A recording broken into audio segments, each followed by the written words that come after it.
Nadie es profeta en su propia tierra. Es un dicho que se ha vuelto bastante común. Y lo interesante de esto es que lo utilizan tanto cristianos como no cristianos. Y yo diría que hay algo aún más interesante en ese dicho. De que ambos grupos, tanto cristianos como no cristianos, pareciera que al momento de utilizar esa frase o ese proverbio, lo utilizan en el contexto correcto. Y eso es lo que lo hace interesante, porque pareciera no ser algo tan usual. Este proverbio se ha vuelto tan común que me atrevo a asegurar que muchas personas, o la gran mayoría de los que utilizan ese proverbio o ese dicho, no tienen la menor idea de que el autor de dicho texto o el autor de dicha frase fue Jesús mismo.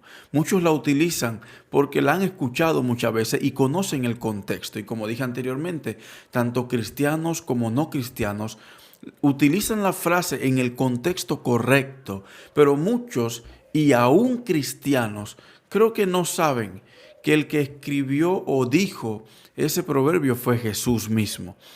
Y lo interesante de esto es que lo hace en el mismo contexto de incredulidad en que estamos viviendo hoy, que se asemeja al contexto de incredulidad que estaba en los tiempos aquellos en cuando Jesús estaba entre nosotros aquí en la tierra. Marcos capítulo 6 comienza diciendo: salió Jesús de allí y vino a su tierra y le seguían sus discípulos.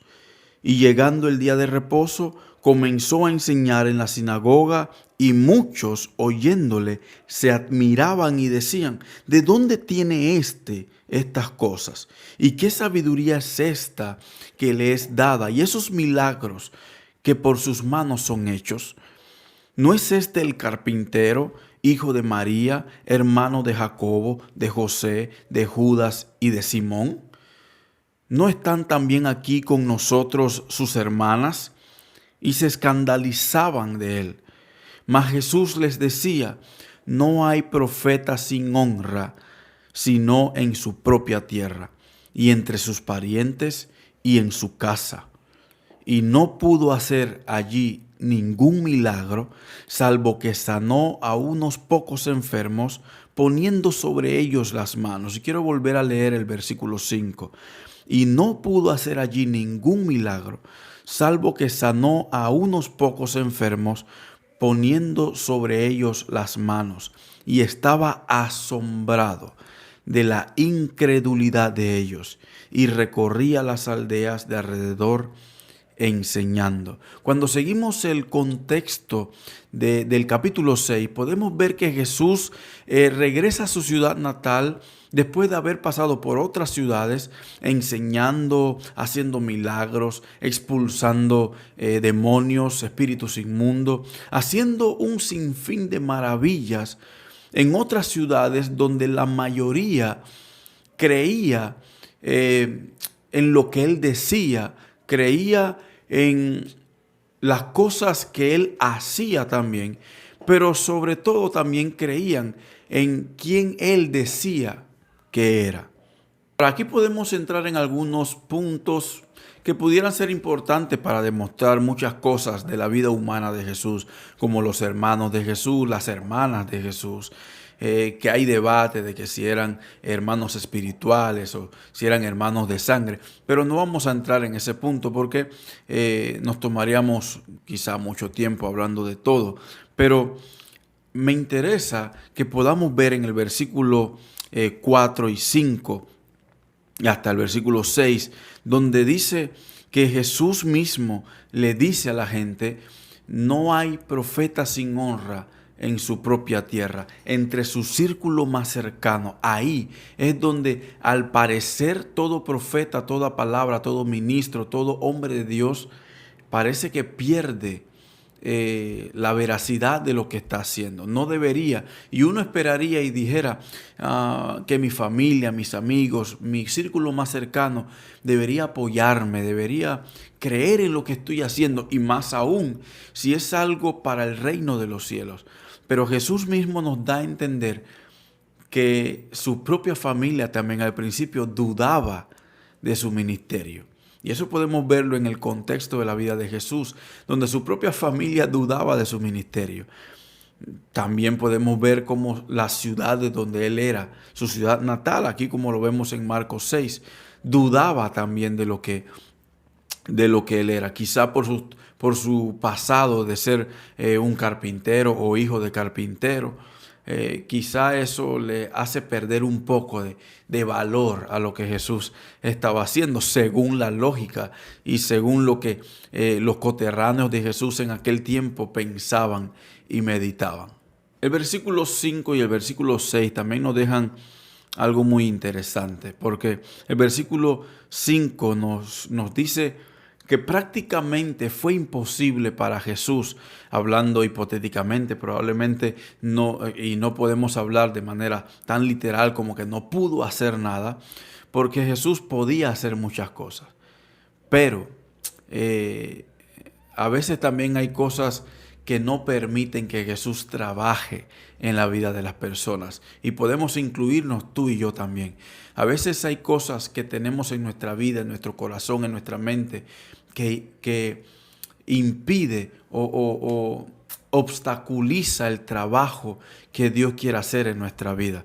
Jesús mismo dice en el versículo 4 que no hay profeta que se le dé honra en su propia tierra, en su propio círculo. Pero luego Marcos nos dice, y quizá puede ser algo gracioso también, porque Marcos escribe que Jesús no pudo hacer ningún milagro, salvo como si hacer un milagro fuera algo para cualquiera y que cualquiera pudiera hacerlo.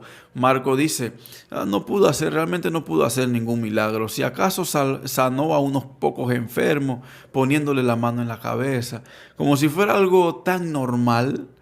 Y bueno, para Jesús sí era algo normal.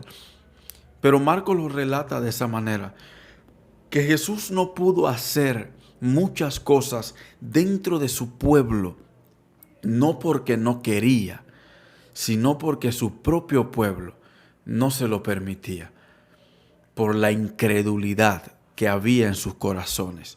Y yo creo que podemos aplicar la narrativa de los primeros versículos del capítulo 6 y hacernos dos preguntas muy importantes. Preguntas que nos deben llevar a reflexionar y preguntas que me atrevo a pedirte que si nunca te las has hecho, que puedas indagar y averiguar la respuesta de esas preguntas. La primera pregunta es, ¿qué piensa tu familia del ministerio que llevas en tus manos? ¿Qué dice tu familia, tu mamá, tus hermanos, tus primos, tus tíos? ¿Qué dice tu círculo cercano, tu familia, tus amigos, la gente más cercana a ti? ¿Qué dicen ellos sobre las cosas que haces para Dios? Creo que es una buena pregunta para saber dónde estamos en la mente y en el corazón de las personas más cercanas a nosotros. Y la segunda pregunta sería, ¿qué piensa tu iglesia madre, tu iglesia cercana, de lo que Dios depositó en ti, tus dones, tus talentos? ¿Te has preguntado eso alguna vez? ¿O le has preguntado eso a tu familia o a los hermanos en tu iglesia? ¿Qué piensan ellos de las cosas que Dios puso en tus manos?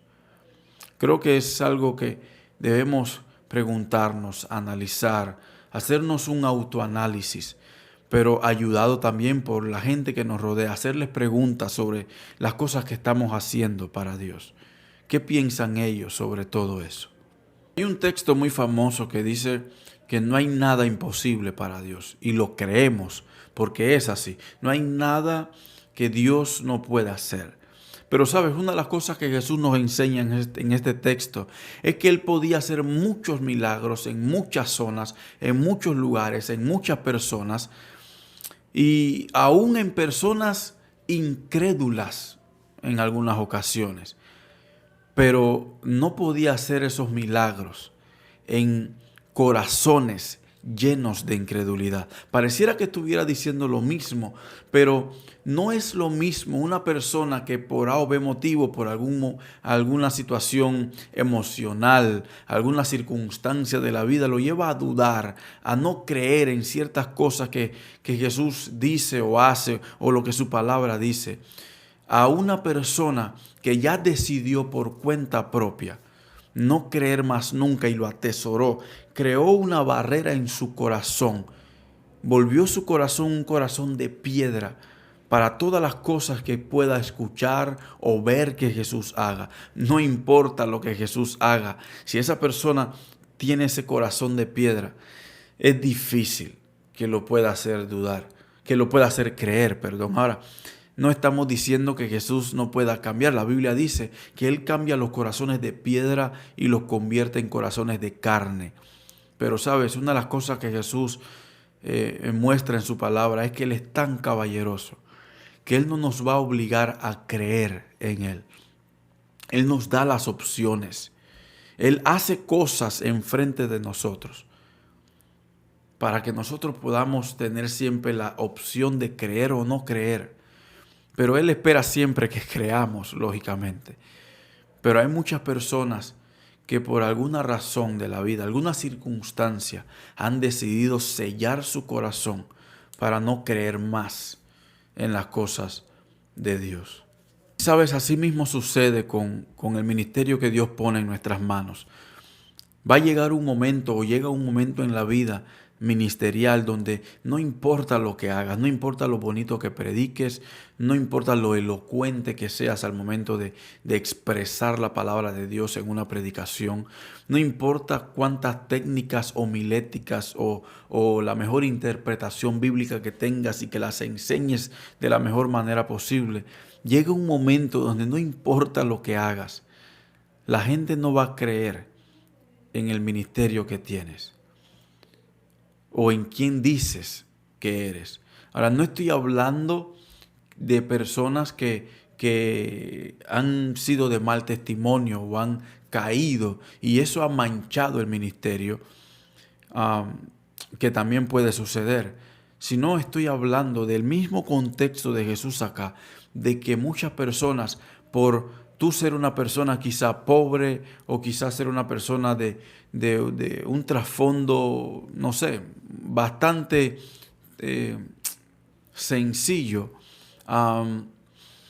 creo que eso muchas personas a veces dudan de las cosas que podemos hacer o que estamos haciendo para la gloria de Dios por nuestro trasfondo, nuestra situación económica, nuestra situación escolar, qué tanta escolaridad tenemos, qué tanta educación de nivel superior tenemos. A veces la gente marca nuestra vida por eso, pero, ¿sabes?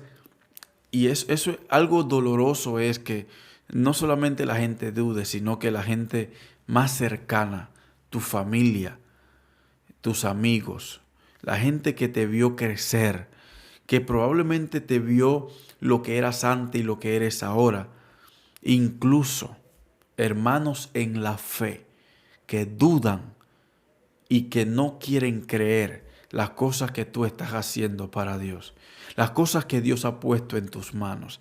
Eso es doloroso.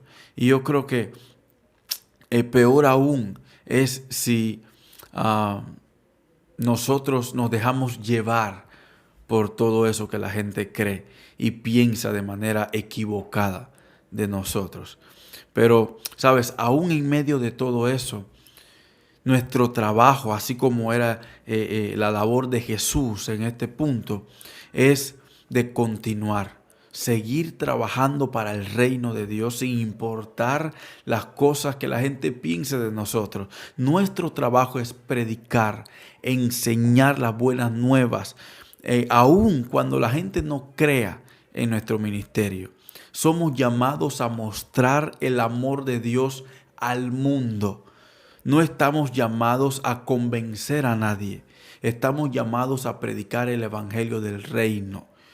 Y mientras estemos seguros de que lo que estamos haciendo está siendo respaldado por la palabra de Dios y está siendo respaldado por Dios mismo y está siendo visible por la obra del Espíritu Santo a través de nosotros y en nosotros, dando fruto verdadero de arrepentimiento, creo que eso vale más delante de la presencia de Dios que lo que muchas personas quieran hablar contrario a eso.